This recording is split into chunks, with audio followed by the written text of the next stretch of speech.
Ladies and gentlemen, pay attention. This is your boy, the coach from the WWE. I would like to welcome you to the very first wrestling podcast in the world to take you on a weekly deep dive into classic matches along with legends of the squared circle. Enjoy the discussion. Enjoy the back and forth. There's so much to get into. Ladies and gentlemen, this is The Payoff.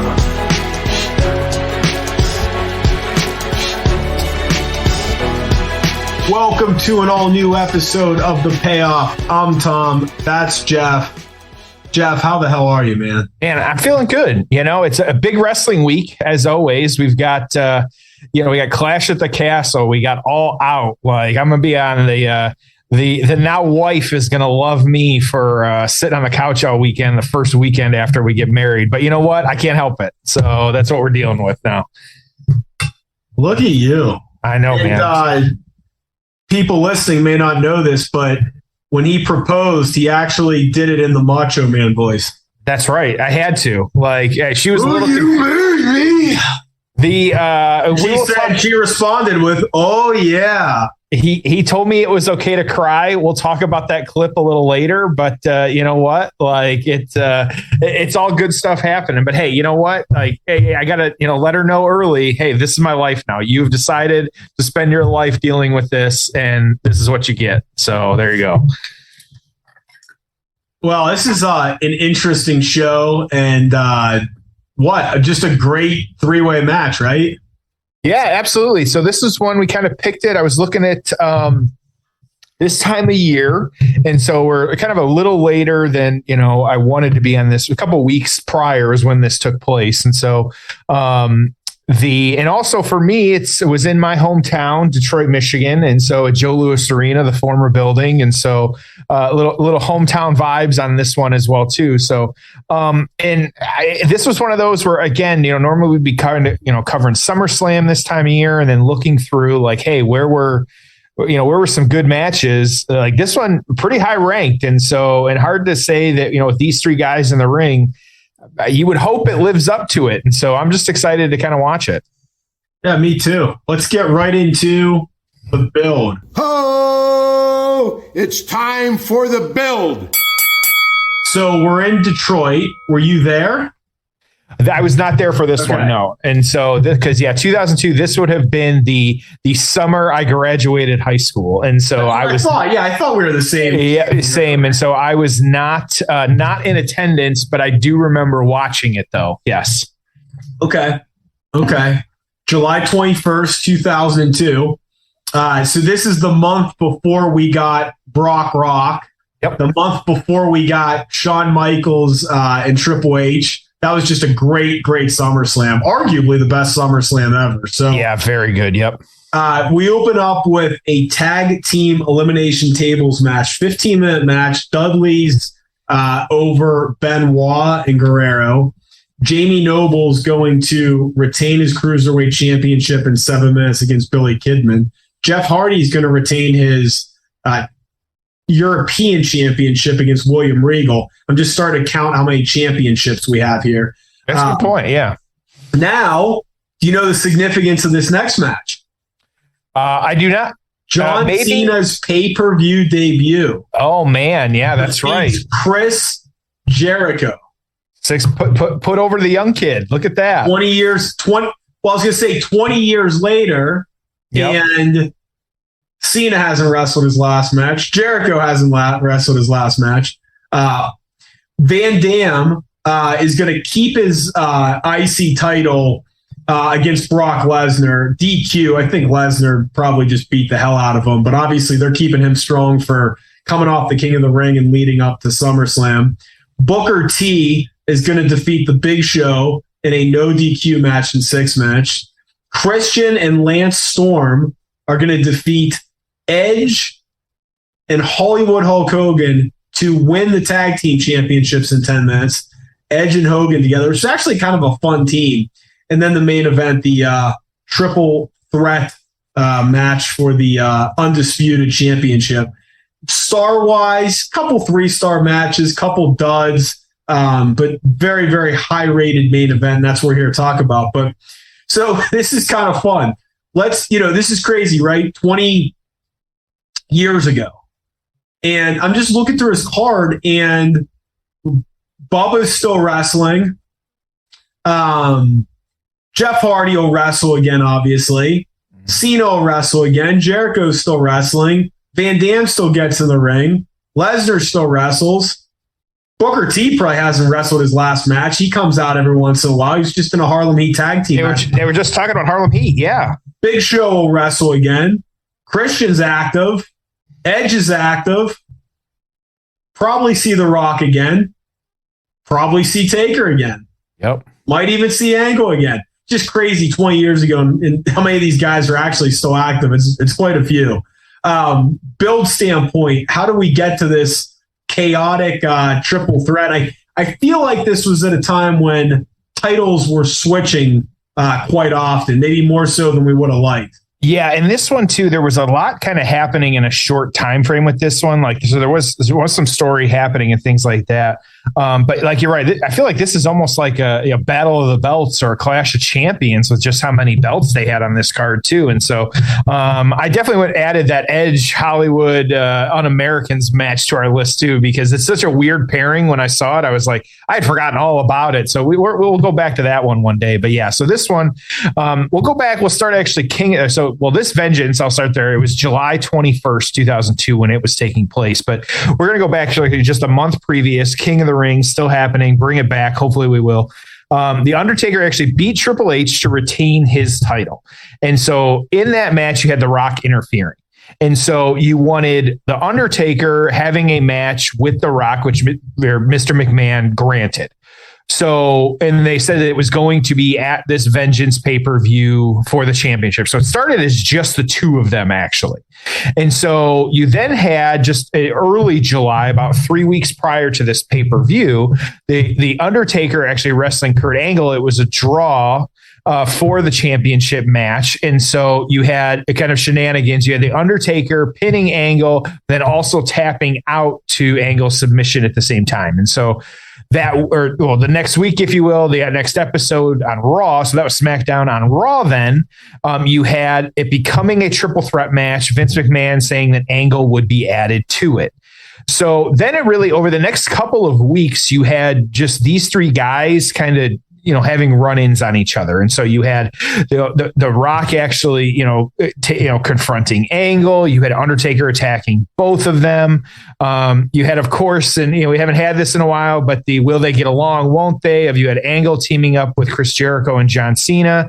You had Angle teaming up with Chris Jericho against John Cena and the Undertaker, but then the Rock interfering in that one and giving both guys the rock bottom. And so just a lot of back and forth. Then again, even there's another DQ match after that. So really, it was almost not even weekly. It was every SmackDown and every Raw. These guys, the story was playing out. Like they were interfering with each other's matches. But I will say, I am okay with how this played out, though, because they didn't have a whole lot as of June. But then every week they were building the story and something was happening. And so with that, I think it was a nice, tight little build with just kind of how they got here, kind of what was happening, because they really had to. There wasn't a whole lot other than them just kind of running in, interfering. And then, of course, the inevitable will they, won't they get along? And then we get to this pay-per-view. And so it was literally 3 days before this, you had, like I said, this was July 21st. On the 18th, it was that SmackDown. You had The Rock beating Angle by DQ because the Undertaker interfering. So a lot of interference, a lot of that happening in the build up to this one. And so we get the three-way kind of knowing what was happening for a couple of weeks. So it just made sense. Well, we've had this conversation before, but it's just tough to really screw it up when you got these guys involved, Yep. I mean, even Taker, it's like in his entire career, how many things did he do that sucked? I mean, there were a handful, but it's because the opponent was just horrible. But, for the most part, I mean, hell, everything. I'm just trying to think here's the crazy thing about Taker. It's when's the last time he did something that really, really sucked? And yeah, the main event with Reigns wasn't the greatest. I get it. But it's I mean, what, the last 10, 12 years of his career, everything was either really good to excellent. Yeah, absolutely. I mean, Brock Lesnar, when's the last time has he done anything that was bad since he came back? The only thing I can even think about was the Ambrose match at WrestleMania sucked. It was a letdown. But I mean, it's just some of these guys, it's just like, I don't know if we necessarily appreciate the fact that they're just so good that like nothing they do, isn't awesome. Yeah. So absolutely. Right. Well, we're at the 2 hour and 16 minute mark. If you'd like to watch along, 2 hours and 16 minutes. Vengeance 2002, season 2. You ready, Jeff? Let's get into this one. I'm excited. I am too. It's time for the payoff. Oh, it's time for the payoff. My friend, being very, very cautious here in the early going. JR on commentary. Earl Hebner officiating, Nobody wants to make the mistake. Angle with these like red, white, and blue camo tights that are the camo. Yeah, it's good. That's awesome. Running, intertwining between all three of these men.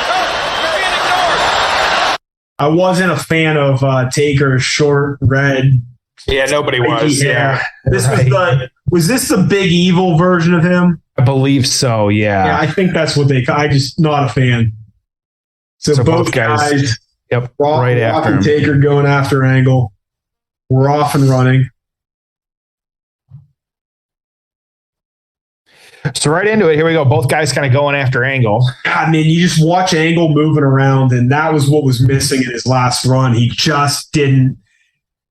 Some guys can get away with it, right? Like, Ric Flair at 73 years old, it's like you watch him in the ring and you're like, hasn't missed a beat. And I mean, obviously he has, but, with Angle, his game was just so like quick and agile and moved around. And so when he came back and he wasn't moving at exactly that pace, it was so noticeable. And it's weird because it's like Taker come back now, and, you barely can notice it. Like Rock wrestles another match and you're like, he looks the exact same. They don't. But like when a guy like Angle is so like known for that movement, it's just a lot different. You know what I mean? Yeah, absolutely. I too, I'm behind. It's just something that has not. Have you been watching the AE or A&E biography? I actually did catch a lot of the Lex Luger one. I'm behind. I haven't seen Angle. I haven't seen Luger. And if there's, the last one I watched was the Bellas.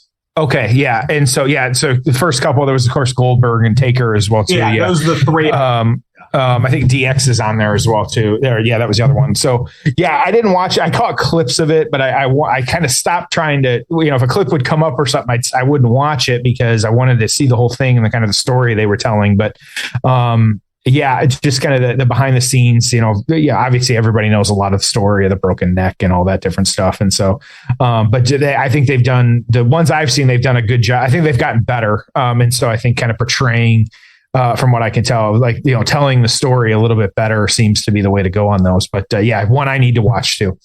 Well, I'm pumped to see Luger, pumped to see Angle. Yeah, absolutely. I just love that stuff. I mean, to me, you can't, they can't do enough of those things. And yep. It's just interesting because it's like, sometimes I wonder, Jeff, like, do you consider yourself to be like a hardcore fan? I do. Yeah. I do too. But then how many minutes of Raw do you watch on an average Monday? That's fair. Okay? Raw. How many minutes of SmackDown do you average week?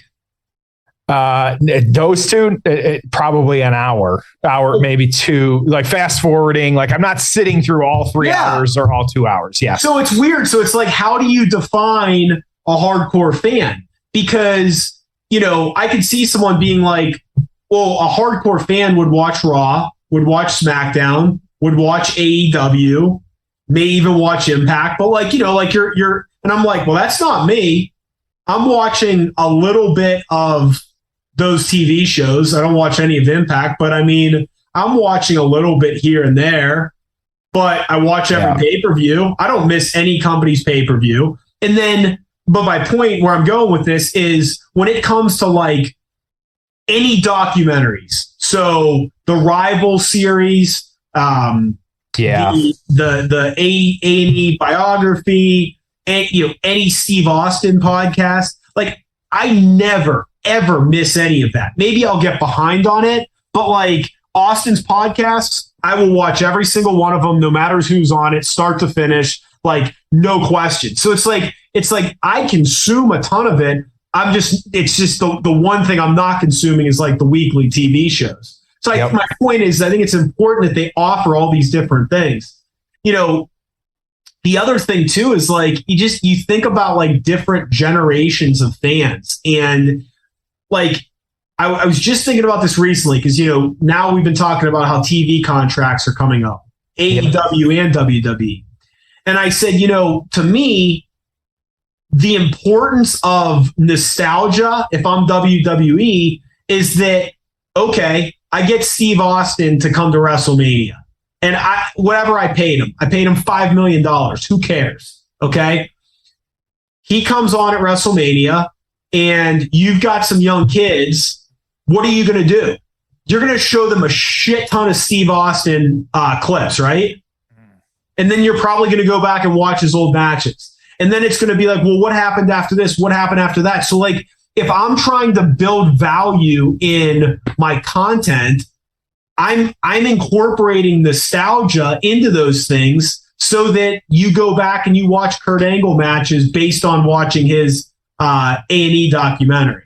And that's where I think the nostalgia is really important, is that you get that. I mean, if WWE wants to be Disney, then let's have 8-year-olds watching, let's have 80-year-olds watching, let's have everything in between. I think it's going to be very interesting to see the lead up to WrestleMania 39 here. I know just recently they had the launch party. I think that while we've been seeing some Triple H stuff recently, I think, he's bringing people back, there's things happening, but I don't think we're still probably a couple months away before he can kind of feed out all of the old Vince stories and kind of start building his own. Like, I know that's why, I know I've been watching a little bit more recently is because to see what happens, I'm just interested, but I know everyone, we're drinking the Triple H Kool-Aid. This is the Triple H stories. I think we still have a ways to go before it's fully his product, but you're seeing some of it. But I think WrestleMania could very much be a jumping off point for what he's doing. Both guys back in the ring, or all the guys in the ring. So Angle hit Rock with a rock bottom. Rock hit Taker with a choke slam so far. I might have missed something else, but those have happened for sure so far. Yeah. Pretty wild match, man. Sorry, I think that them using, I think the celebrity status of being in Hollywood, like they've already got Snoop Dogg involved, which, there's that's going to be playing out. You've got a lot of celebrities, no matter how you feel about there might be some random celebrities in there and stuff that we don't, necessarily care about or anything like that. But, we are going to see more of that playing out.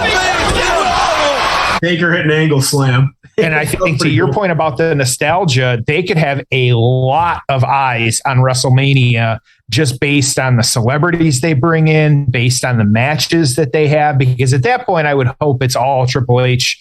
Everything is kind of funneled through and we kind of know, it'll be his stories. But I think, you bring up celebrities. I think, let's just say twice a year.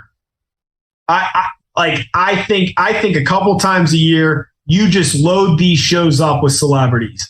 And I'm not saying I love it, but it's gotten a lot better. Like that Johnny Knoxville match was fun. Okay. The Paul brothers, I know nothing about that. I knew nothing about them. Okay. So it did nothing for me, but the Logan Paul thing completely growing on me. I've been starting to listen to a couple episodes of his podcast. Just a likable dude. Like he had Triple H on too. I don't know if you caught that one. McAfee. I love McAfee. I just wish he wore better ring attire. And I know Triple H was on Logan Paul's podcast. I don't know if you caught that. Did you watch it or listen? I caught most of it. Yeah, Stephanie was kind of there too. Do you listen or do you watch? I listened on that one. Yeah. I've been watching video podcasts a little more often. They're kind of, the well-produced ones are really interesting. I kind of like watching. Well, and I like that setup was nice too, because Stephanie got involved. She was kind of off by, on the side, but she was there. And so that was kind of nice as well too. I've been a Pat McAfee because, I'm based out of Indiana now. So watching Pat McAfee and being Colts player, that was the part of the storyline that got missed when Corbin was sitting behind him and had his mugshot on the poster board. Not everybody knew that was his mugshot, but I had just sent it to you like a couple weeks prior. And so you and I knew what was happening. And so, because that was when he was like first year, Colts punter, just terrible, didn't know what he was doing. He admits that. He talks about it openly now, but that was a great. What happened? Did he get a DUI? He got, I don't know if he got a DUI, but he was found drunk in an area called Broad Ripple, which is like kind of the bar district. Yeah. And he was, if I remember the story right, he was drunk and there's like a little creek that flows through there. And so he was like in the water drunk. And then he got out. It was like knocking on a car because he needed dry. It was like a whole thing. Like he was drunk as hell. You can't take the WVU out of the kid. No, man. Yeah, absolutely. Partied hard. Yeah. He carried right over. And so, but yeah, I'm right there with you. I think building some of these people now, they're having some misses too. Like some of these name, image, likeness people that they're signing, like these big classes, you got to remember they are college kids. And so some of them are like messing up their lives in the college still.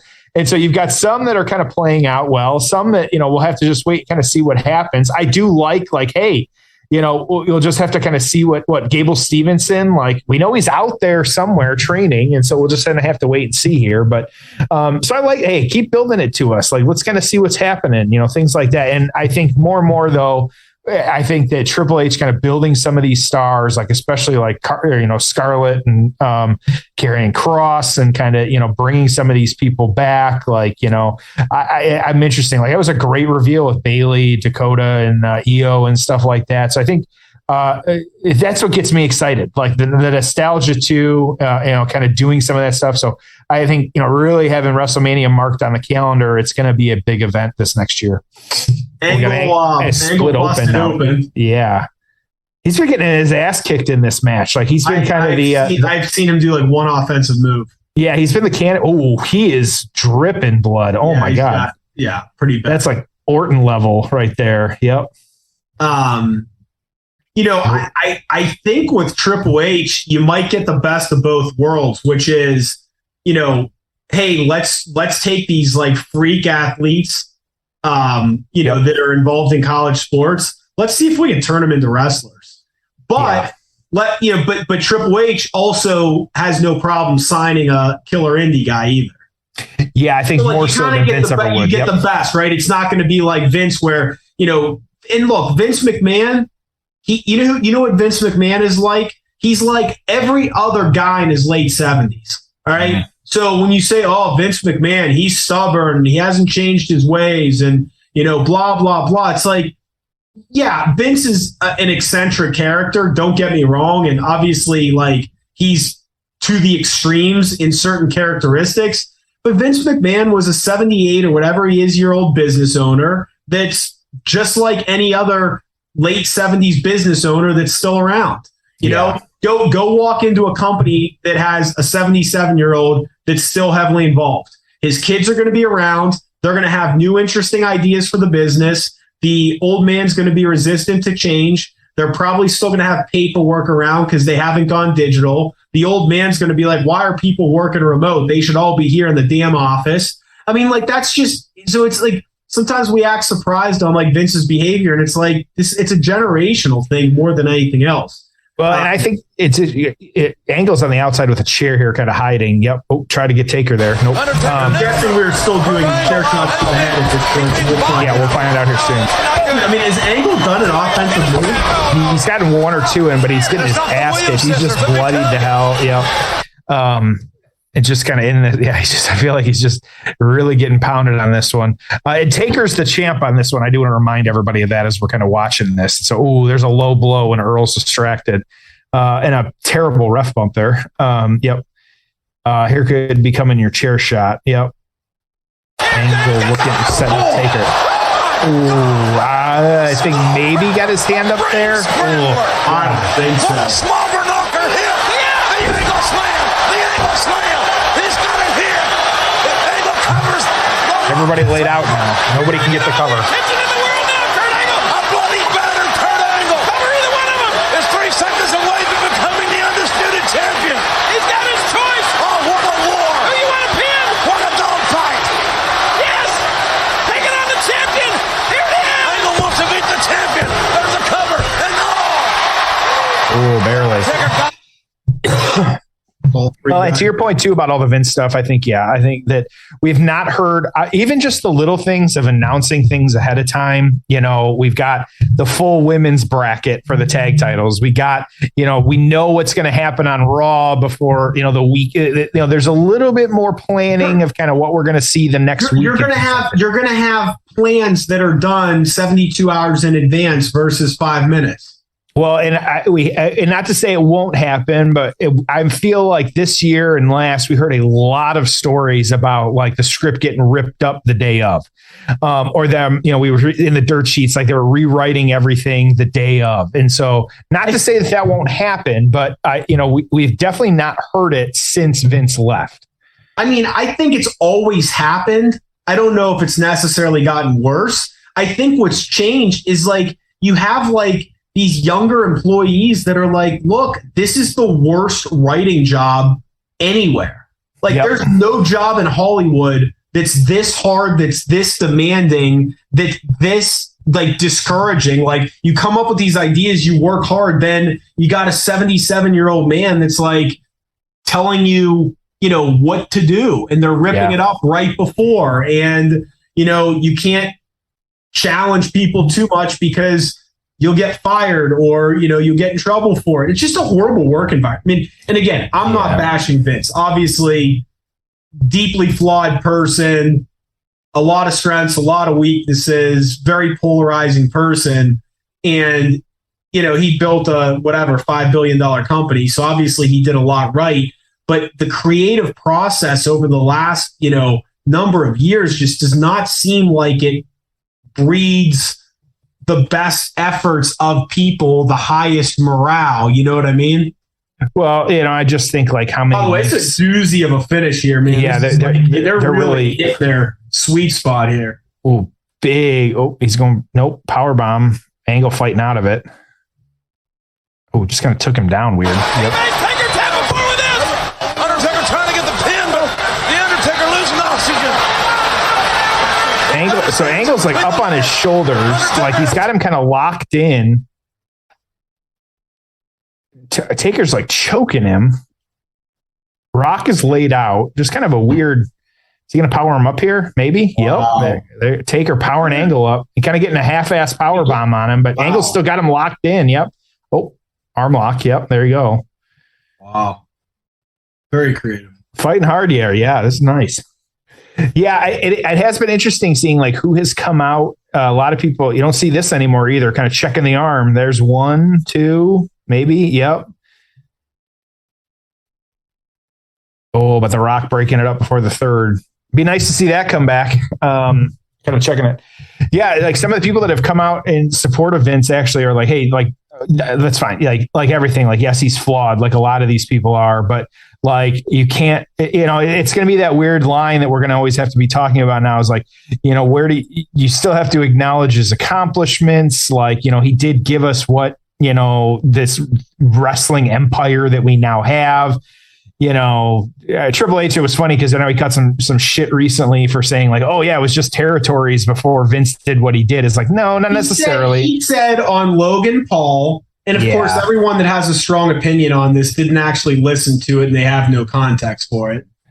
What he said. Rock bottom. I've never seen a match like this. That's it. Wow. What he said was, he goes, before Vince came along, everyone was wrestling in smoky bars.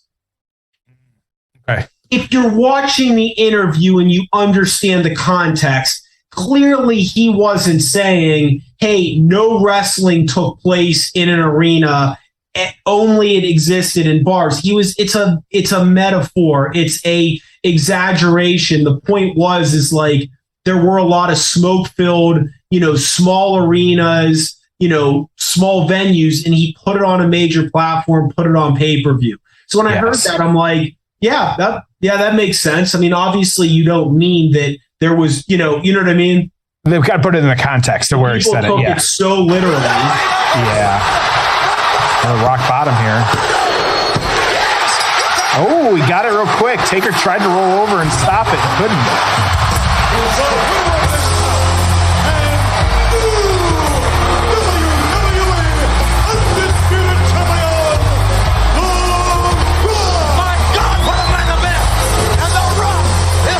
Champ. People's champion. He's the undisputed champion. This was a war in Detroit. And vengeance. The Rock survived. The Rock is the undisputed champion of the WWE. There you go. Wow. All right, let's get to the aftermath. Oh, it's time for the aftermath. What'd you think of that one? That was good. That was hard hitting by the end. Like it just really? They kind of. Angle took a beating on that. And so, but it was still a very good match. Like definitely exceeded what I was thinking. Both guys, or I say both, everybody still looks strong as well too. A lot of hard hitting. Taker taking just a monster chair shot, but a lot of finishers on that. Guys kicking out last second. So like a lot happening. That was a good one. Yeah, Sports entertained, That was a hell of a main event. Yeah, that was crazy. So, it makes you wonder why they don't do more three-ways. Yeah, absolutely. I mean, all three guys look strong. No one, one guy didn't have to take a pin. You can do that kind of chaotic finish where, it's not like, I mean, no one looks weak. Mm-hmm. But man, that was fantastic. Huge pop at the end for The Rock. And I mean, keep in mind, this is we're winding down on The Rock's time. I mean, lose to Lesnar the following month. And then he's gone. Yeah, I mean, he's pretty much gone. I mean, he was around a little bit, did the one more match with Austin at WrestleMania 19, lost to Goldberg, and then it came back for 20. But I mean, he was barely around, not long. Yeah. Yeah, what a finish.